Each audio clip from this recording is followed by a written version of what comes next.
Oh, welcome to another edition of We Review Races with Billy and Sam. This is the Outlaw, Nottingham England edition from Chattanooga. A dark hotel room. I don't know what to call this kind of strange backlighting. Yeah, we'll have our studio guy work on this, but we're good. I'll just go ahead and get started. So Nottingham, England. So check-in was really interesting. If you live in England, you were mailed your packet. We do not live in England, so we had to pick it up. Yeah. This is a big race. I feel like, Yeah. 2,000 people. More than 2,000 people. More than 2,000 people with the corporate or relay exchange or whatever. I mean, we thought that the Peñascola race was going to be the largest independent race that we did, and this one is it by far. So it's a big race. It's interesting. So check in. I'm going to call this the longest transition we've had. And that includes Panama, which was like 2 rows. Oh, yeah. So this was more people than Panama. Their transition is long. Yeah. 400 so meters. It was maximum of 3 rows. It capped. You had the first, second, and then third. So 3 row, 2,000 divided by 3 is a lot. Keep that in mind. Our numbers were literally mine was right in the middle. Yours was 1,500 or so. No, I don't even remember. So it's your swim time, I think, is what it's based off of. Okay. And that's how it was a rolling start, but it was a rolling start within your swim cap color, which must have been whatever swim time you put based down. off of that. So they let you in every 100 people. So I went between 1,000 and 199. Then you had 1,100, and then 1,200, and then so I feel like the swim is something we should spend some time on. So we'll get into the swim. Let's talk about. So with the check-in, it was actually kind of a standard check-in where you walked up to a tent and you gave them ID and they gave you your packet. If you didn't get mailed your packet, yeah. But the race is on Sunday. Or the half is on Sunday. They do like a family race on Saturday, and it was jam-packed full of people. I mean, full of people, and they had their village, their outlaw village, or whatever they called it, would rival the size of an Ironman village. Yes, wouldn't you say? absolutely. It was plenty of vendors, lots of stuff, and they even had this giant building. So the whole race takes place around this boat club? Aquatic Center, the National Aquatic Center. Oh, yeah, because they had the kayaks, and then they had the rowing boats, and anyway, there's a building. You're watching this unfold live. It's incredible. There's a building, and it has some showers and stuff in there, like a locker room, and a locker room where you could actually lock up stuff if you wanted to, and the showers for you to take a shower after the race. So, yeah, absolutely of note. Now, parking is $10 for the whole weekend. So £10, 10 quid. I'm sorry, you're right. 10 pounds. Yeah. Billy spent a week in London. He's now an expert on both sides of the English language. So, it's annoying to me to pay for parking. I just feel like that should be included with your race fee. Like, you're paying to race. Obviously, I'm going to need to get a car to get there. I like this was clever with £10 for the weekend. So you went ahead and paid it when you picked up your packet or you dropped your bike off, or you could have paid it online. But that squared you away for the next day so that they were not out there trying to collect their $10 on race day.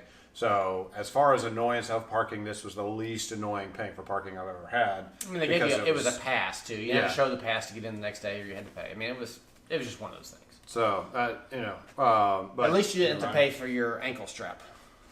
Yes, thank you. Better that you didn't. Oh, Lisbon. So you did get ankle straps included. So we have that going for us. We appreciate that. Anything else? I mean, so swag stuff. You didn't really get much of anything for at check-in. You got your race packet, which had your stickers and your race numbers. 2 race numbers, as a matter of fact. I suppose if you wanted to frame one. Yeah, it got it. I want to say this is cheap material, and it is cheap material. But they knew that, and so they included one for framing. I really love when races do that. It cannot cost but a few pennies more. And for the 10 people that really makes a huge difference for, it's very thoughtful. I love it. Please wish that more races would do that. The swim cap is silicone and a nice thick grade silicone. So good swim cap. They thought about that. They included your your timing strap and chip. You did pick up your chip and your strap at maybe no, you already got your strap. You got a strap with the packet, and then you got your chip. Didn't they just give you or they give you both? Both. Okay. After you dropped off your bike in transition, that's where you picked that up. When you went into transition, they also give you water bottles, and you had two choices of water bottles. You could get the white top, or you could get the orange top, or you could get both. They were allowing you to get as many water bottles as you wanted. It was like, whatever you want. Yeah, it was. And so they were also handing these out on the race course, exact same water bottles that they were handing the water and ISO out with. So, they had boxes of those jokers. The tops aren't great, but the water bottles themselves are really good. So if you have it, it's just as a spare or whatever, you can dump the top and get you a better top. So no bags, no other swag. Nope, that was it. So to the swim. So you had 3 boat ramps. So the swim course is on a rowing course, like a national rowing course that is more than a mile long. No, I don't know if it's more than a mile long because you did up, over, and back. I don't know. It might be a mile. Might be a mile long, and we didn't finish at the end. So by that, so. But whatever, it was like when you do the rowing competitions, you see the really long, sleek boats, and they're all in there doing. That's what it was on. So you have buoys every. What is that? Like 10 meters, maybe. It's a bunch. I mean, there were a bunch of buoys. So they're the little ones. I don't know, yay big or so. And then you only had 1, 2, 3, 4 sighting buoys. Yeah. There was not very many sighting buoys. So there was the first sighting buoy was the buoy that you needed to go on the outside of, and the next you had 4 turn buoys is really what you actually had. Sorry, that's a misnomer.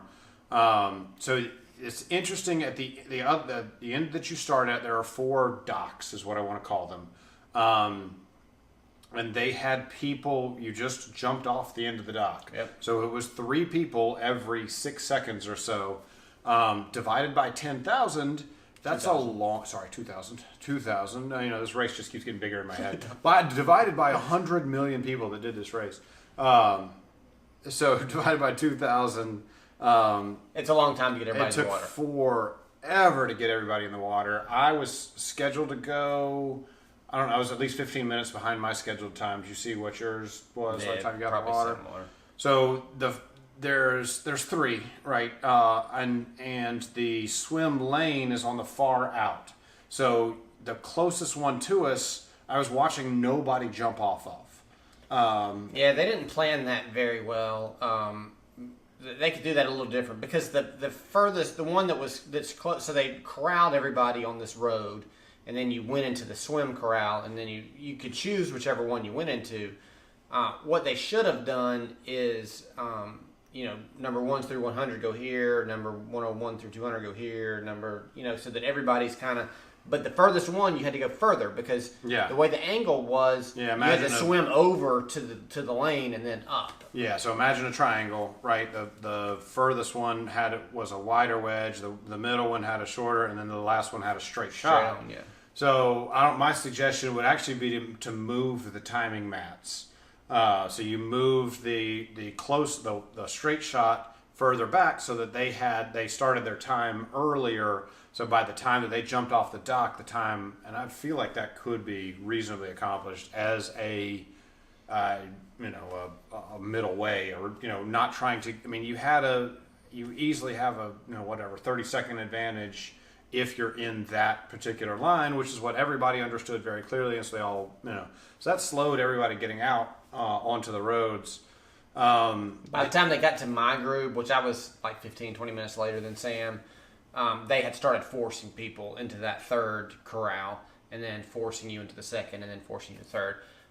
I mean, there was a clear advantage of being in that last Yeah. one, and I wasn't going to win, so I wasn't really worried about it. Yeah, and by the time they got to my group, I mean, I guess we were the slower swimmers. Everybody kind of knew what was up. Yeah.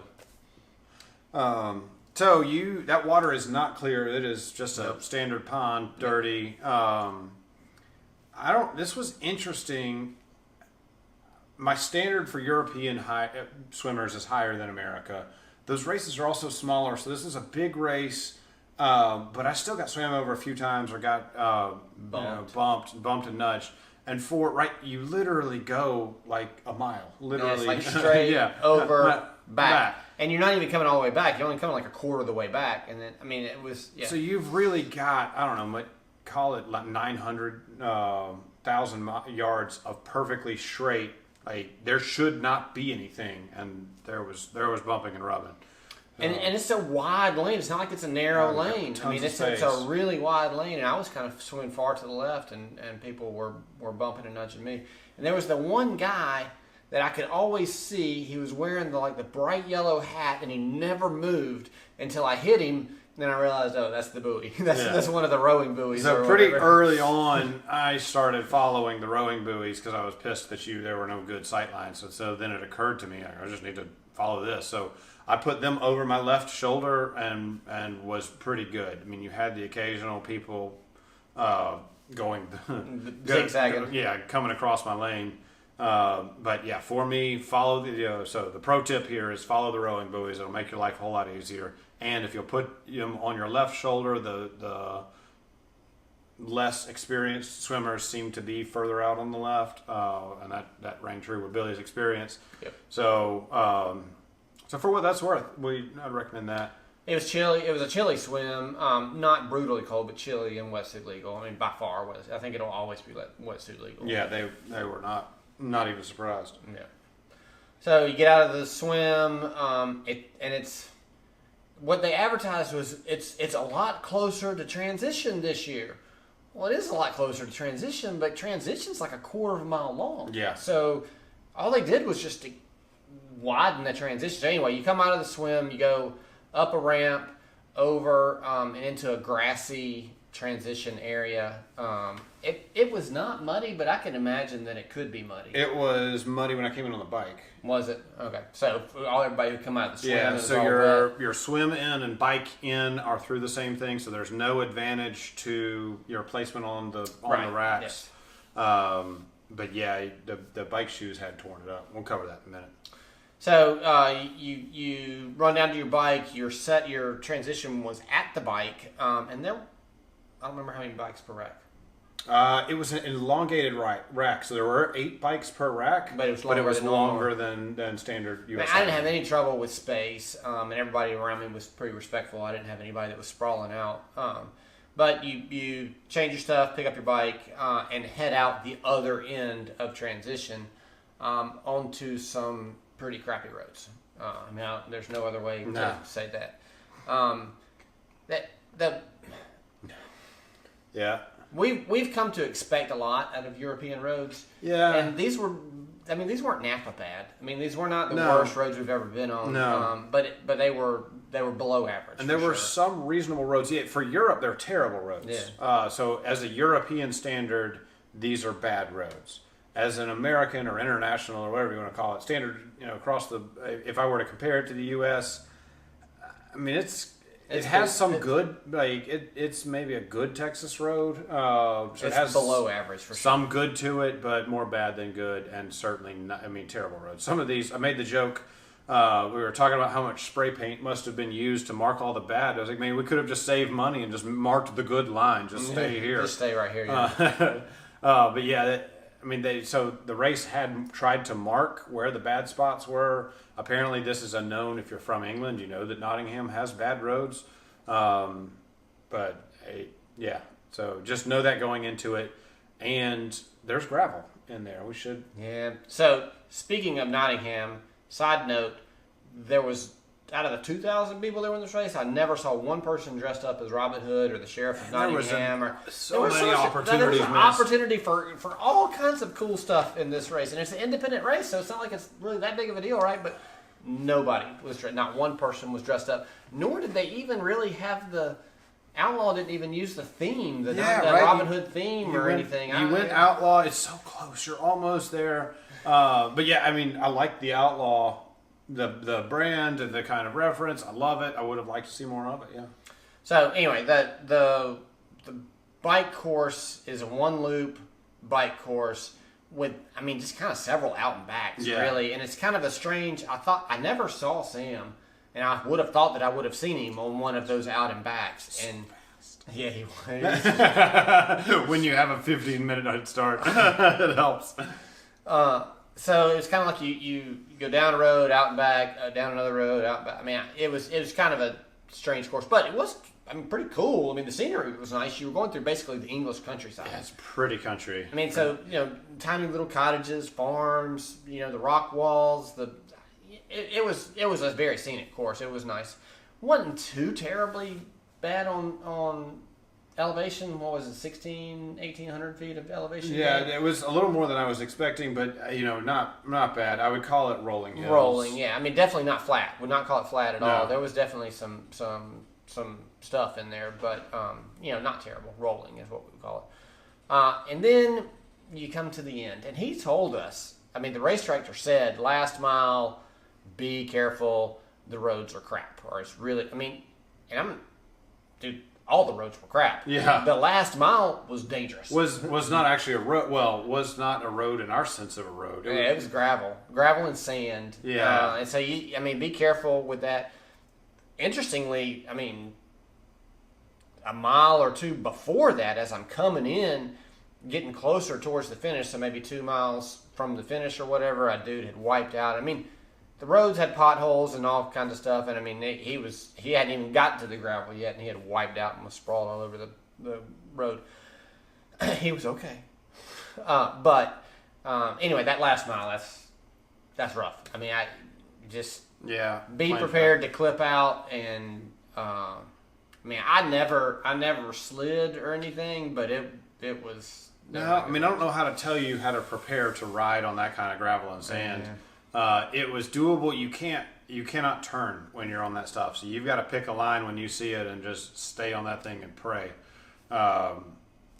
So prepare however you can. I mean, it was a hard pack gravel, but I mean, your tire sunk maybe quarter inch into it.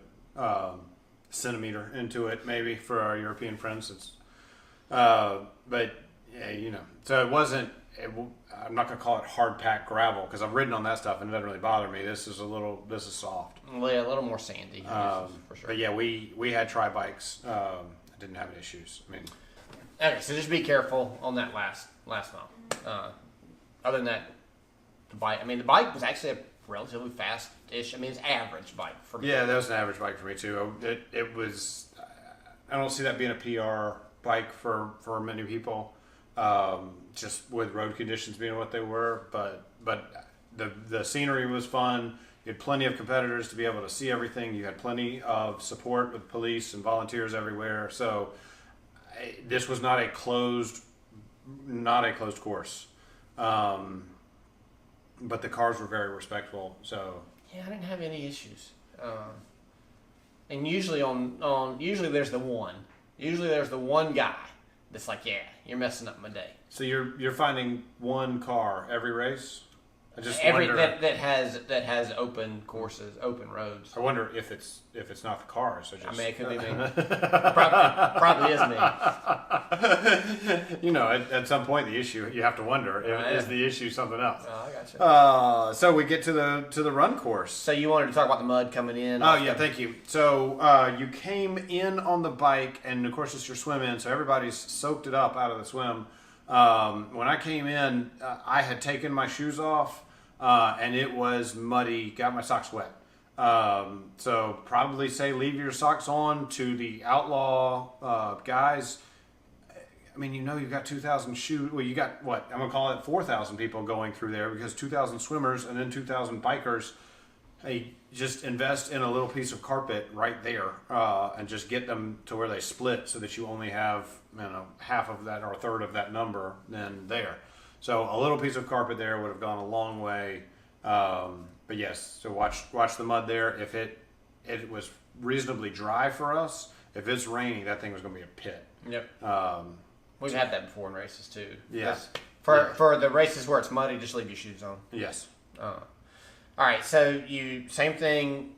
Since you're entering the other end of transition, then you've got to run with your bike to wherever your place is. So there's no advantage really of where you are in transition because you're with your bike the exact same amount of time. So they did that pretty well.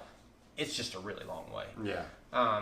You rack your bike, change it to the run. The run is you go out the same door as the bike out for the run, and to make it 13.1, they made you run like around this little mountain thing, and then you come back and you get on the course. Yeah. And then the course was 3 loops? 3 loops on the course. 3 loops on the course. And I was thinking that when you're running around this lake, it's going to be flat, right? Yeah, you're around. There's a lake on one side. There is a river on the other. It's got to be flat, right? No.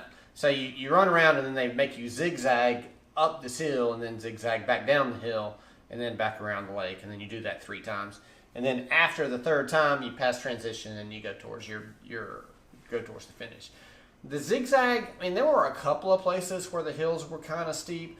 You were running through grass too, and the grass had been beaten down for the most part. There was one area where it was kind of narrow, wherever that metal box. Yeah, because you were supposed to be running around. Were you supposed to be going to the right side of the box? Yeah. Oh, by the time I was in the run, everybody was going to the left of the box. Yeah, because it was beaten down. Somebody figured that out.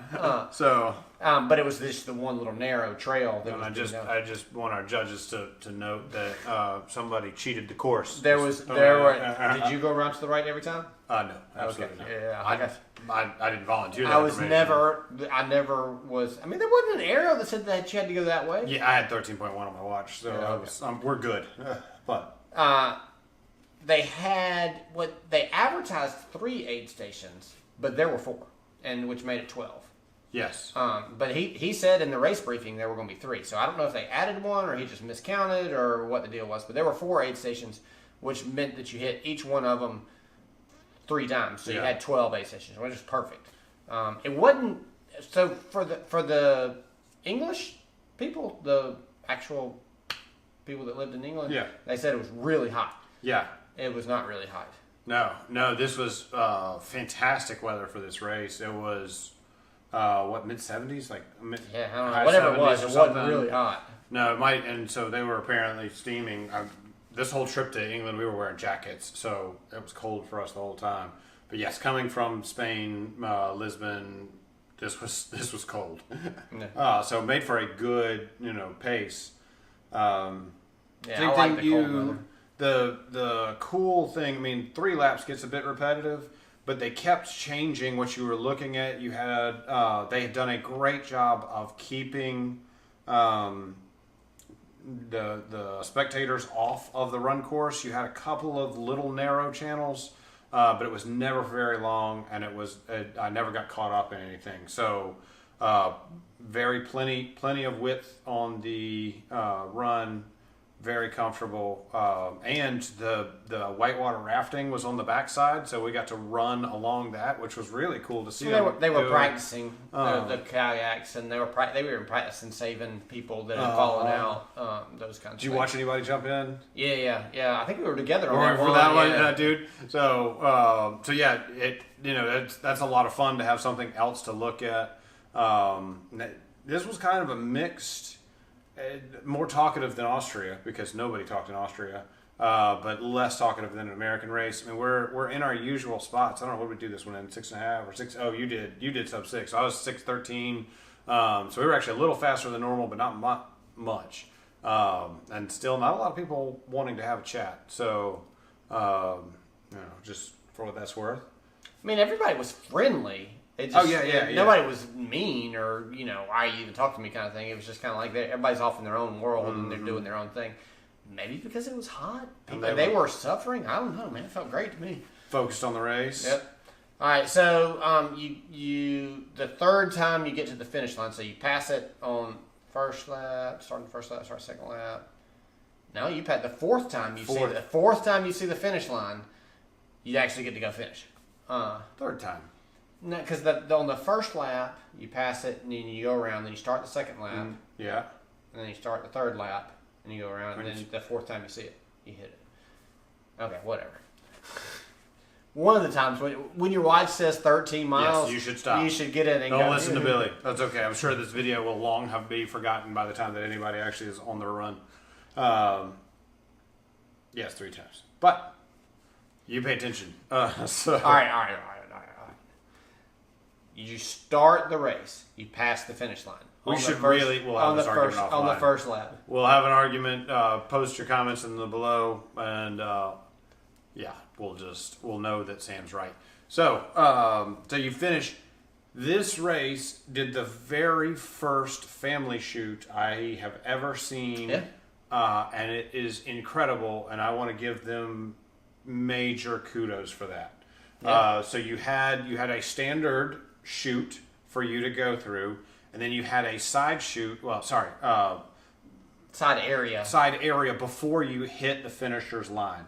So you could detour to the right or to the left, and grab kids. You were allowed to finish with the family, so that kids could cross the finish line. So you detoured over here. You got the kids, so it was not in the way of anybody who's trying to set a PR or do whatever they're trying to do. And then you went into the finisher shoot. You crossed the finish line with the family. That's fantastic. I loved it. And then they actually had it set up for the family to leave. So they had the place so that the family didn't get stuck going through all of the finisher stuff at the end of the course. So they took the stairs and were sent out. That is the best way I have seen that done, period. And how none of the major races can figure it out is beyond my comprehension. Generally, I give them a pass because you can do things with 100 people that you cannot do with 1,000 people. I recognize that. This race had 2,000 people. Yeah. So a little bit of thought there. I'd love to see that. Your family has supported you through all of this. The kids have tolerated all the training runs, all of the absences, and for them to be able to go across with you is just super special, and that's incredible. And just major kudos for that. Yeah, that's pretty cool. So you finished. You got a medal. So nice medal, solid. I'm gonna call it 2-inch wide ribbon. There we go. Nice heavy metal. And it's the course. There's the 3 pieces of the course on there, which was very cool. I like the way they did that. So, and then did we get the shirt at the end also? Was it a finisher shirt? Yes, finisher shirt. So does it say finisher on the back? It says finisher on the back. Okay, so you had the back, and then it's got kind of the red panel down the side. So it's actually a pretty cool shirt as far as race shirts go. Yeah, it's in between a American medium and a European medium. Well, sorry, it's closer to an American medium than a European, but it's tighter than a American medium for certain. Or I've gotten fat on an airplane, which I want to say could actually. Yeah, that's what I'm thinking. I'm thinking I just gained weight. Yeah, so those fish and chips were delicious, man. They were. Kudos to the race. Let's see. I feel like post-race food. Oh yeah, post-race food was interesting. Yeah, so you go through. Nobody lines up like the English. Yeah, they like a queue. So you go in, get in the queue to get your post-race food. They mark your wristband when you got it, so you can only go through one time. A little bit different than like Ironman and some of the other places where it's kind of all you can eat. But you went through the line, and they had a bunch of different boxed options of stuff. This is your thing. That's the wristband. They did actually mark the wristband. Yeah, I've not ever seen anybody actually do that. And they have your start time on your bracelet for this way. Yeah. So they had a vegetarian option. They had what else did they have? I don't even remember. So it's a baked potato and a baked potato with meat, some kind of chicken, like grilled chicken or fried chicken sandwich. And something else. Yeah. And then tea. So the actual full line for the food wasn't for the food. They were all getting tea. So, like piping hot tea after a race, which they claimed was very hot. So It was tea time. English people are unrecognizable. They're just a different breed. We'll give that to them. The last thing that I wanted was scalding hot liquid in my body after sweating. But it was available. And they had no sodas. They had kombucha. Yeah. So they didn't skimp on the food. It wasn't my cup of tea, but it was the food was very nice. So it was. I mean, well-run race. For as an independent. I mean, like I said, largest independent race we've done ever. And I mean they got it down. The organization was good. So I mean, I think we've talked about it. About the only thing that we would change, we think they should give away a backpack. I mean, the water bottles instead of the hat, I kind of get, but the back. I mean, they give away a backpack for the full, which is another date. So they know how to give out backpacks. They just didn't. I came away disappointed with the swag because now I'm putting this in the Ironman category because at 2,000 racers, you have financial options that are not available for 100 people. And after looking at I couldn't remember how much we paid for this race, but after looking at the early bird rate, it is similarly priced to Ironman. Yeah. So it's not like it's a better value. We've got Ironman prices. I would expect Ironman level swag. Yeah. And I don't. The roads were disappointing. So I'm sorry. Do you have a score? I feel like before I start. I mean the roads. This is a race. I mean, if you're gonna do a race in England, this is probably a pretty good one. It's a great race. It's a well-known race. As long as 2,000 people do it, and they did. 2,000 people did it last year too, so they didn't hate the roads that much. No, so I mean, even though we think they're below average roads, that might just be normal for them. I don't know. So I'll give it a 5. I mean, it's above a 4. It's not. I think that people should do it. I think it's a really good race. The roads you're on them. That's the thing that you're on the most. 5. Okay. Okay. So yes, the roads suck. The run course is interesting. I complained every time I ran up and down the hills, because I mean it's hills, but it's not. I mean, we're sitting in Chattanooga. We're going to do more elevation on the run tomorrow than we did there. Okay. So I don't know that I should complain, other than just the steepness of the hills felt unnecessary. Felt like you could have just cut that out and done a 4th lap without having to go over those hills. But that's a personal choice, and it's the way the race is set up. Excuse me. I'm sorry. So the swag was really disappointing. I left the race with a very mixed. I could not figure out whether this was a 3 or a 5 race walking out of the race. The swag is disappointing in that I'm going to hold it to an Ironman standard. This was, I would call it, without the closed roads. So if you had closed these roads for the bike, this would have been an Ironman race. There's no difference in the level of quality. So I speak that highly of the race. I mean that as a huge compliment. So the cars were not an issue, and so I wouldn't say that they needed to close the roads. But Ironman has that as just a standard policy. The level of swag and the finish line was a little disappointing. I'm going to give them a full point for the way they handled the families. Challenge doesn't do this that well, and they should.